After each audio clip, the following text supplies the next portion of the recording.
Hi, I'm Saenz Whitmore. I'm known as the Passion Muse, and I'm here with Victoria Wynn.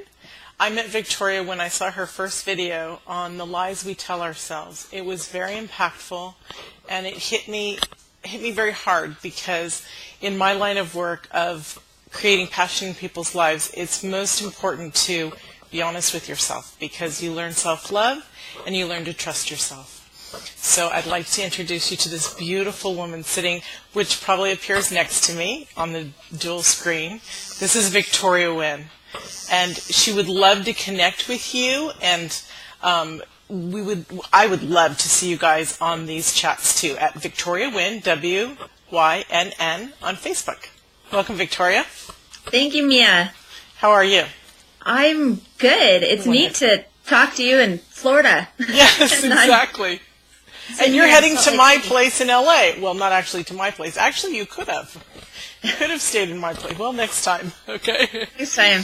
So we wanted to talk about the lies we tell ourselves, and this is on relationships for many reasons. One, it's just a vital part of our society is connecting with others, not just friends, but also especially a partner. And so whether it's male and female and male, or however it goes together, you want it to be harmonious and true together. Would you mind paraphrasing? The other night you put up a relationship question on your page, and I saw before I came online with you, it got 62 comments, which is a lot, and I read them. Did you? Yes. You took some time to read them. I did. Yeah, there were a lot, and it says, for those of you with relationship frustrations, and trust me, I've been there, what do you find to be the biggest and most overwhelming challenge? Yes. It's interesting because you and I had already had this planned, and I just posed that question, and that's it. That's what we got to talk about today, Mia. Yes. Because to have so many comments on struggles and feeling overwhelmed with relationships, that tells me that there's a lot of lies going on out there that we're telling ourselves about relationships, about success in relationships, love, and lots of about trust. It goes on and on. So it really does. Good timing for this. Yes, it does. What I noticed was a lot of people have been hurt by others on the list of posts that were running on down the thread. A lot of trust issues, people questioning not the validity of a relationship, but it seemed like they were doing a lot of questioning of, trust in relationships, which is primary, the most important thing between a man and a woman. Because yeah, and I've got to be honest that I would say trust post-divorce is my would be the one that I lie to myself about the most. A little too much living in the past and not enough just accepting and loving the person I'm with in the moment. So that's one that really hits home for me. So yeah, I'm an expert on trust issues, but also I'm working on getting through it and tools to get through it. So, and it's all easy once we understand the tools and once we understand that this is not something that we have to experience on a repeated basis. Once is enough if you can capture and understand that it doesn't have to be part of your existence. I had that situation in my marriage, and I'm no longer with my husband partially because of the infidelity. But I've trusted people that I've been with since because I realized that it's just, besides it being a lie, it's something that doesn't have to exist in our relationships. So, no, and when it does, it's absolutely devastating and sabotaging. Mm-hmm. Yes. And I know that people don't mean to hurt each other during infidelity and other things, and that just does happen sometimes. But when you're in a committed relationship, you do need to, walk the walk you talk. So some of the other things that were on the thread, can you recall what some of the other things were that people? Yeah, let's see.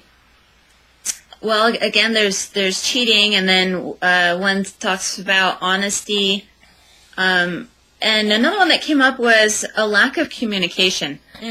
I do remember Huge. that. Yeah. Huge. But the lack of communication really, a lot of this runs both ways, because if there was more communication and you really sought that out with that person, being communication is key in a relationship, then there shouldn't be a problem, and you should see the signals ahead of time. So if you're acting as a 10 in your relationship with that person, 10 being the highest, then there should not be a communication problem. So it's not just the other person, it is the lie we're telling ourselves, because it starts with us. Because if we're not being that communicative person, then we're not getting it from our partner. Is that?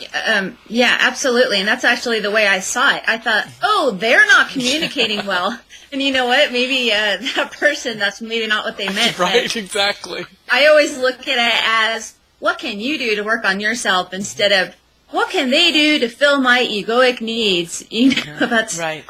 That's not the way typically it works. Communication is definitely, it's in the top 3 biggest things in my personal life that are keeping my relationship healthy as it is right now. It's a really courageous move, you know, to talk about things, and then we get all the lies going on. Maybe they'll run away. They might break up with us. They might think I'm crazy, you know, if I talk about things that I'm feeling. Yes. That's what one client said to me just last week. I said, hey, I get a little sarcastic, by the way. I said, hey, there's this great new thing. And she's like, what? And I'm like, it's called communication. Stop calling me, and please talk to your man. Right. And she's like, oh, you're right. And she said, but I don't want him to feel like I'm crazy. I'm like, you know, he's not going to think you're crazy. He's going to think you're brave, you're open, honest, and that you love him enough to share these things. So. And if he does think she's crazy, then he's probably not the right man for her. So there, you can just wipe that out right there, because that's perfect, and you're released from a bad situation. That sounds terrible, but it's really true, because we need to be connected on every level with our partner. True. Okay, let's see what else. Lack of respect. That could easily, now I didn't get into depth with all of these people. I got into depth with some, but a lack of respect, I have to ask if I was going to have a conversation with that person, and I would definitely say, tell me all the ways that you disrespect her, and see if they were open enough to take a look at that. Right. That tends to be so much of this blame stuff going on instead of a deep look in ourselves. It's tough. It's so easy to say, Mia, you totally got me in a bad mood today, sister. What? I'm sorry. No. Stop it. But I've made a shift over the years at taking a look at myself. Well, how did I allow that phone call to bother me? Is it something I'm not feeling good about myself? That's typically where all our lies form. What do I not like about myself? I'm not good enough. And you know, anyways, so back to the topic, no respect. I would challenge that person and say, how much respect do you have for yourself, and how much respect do you actually show her? Right. Or him, you know, whichever. So, what are your thoughts on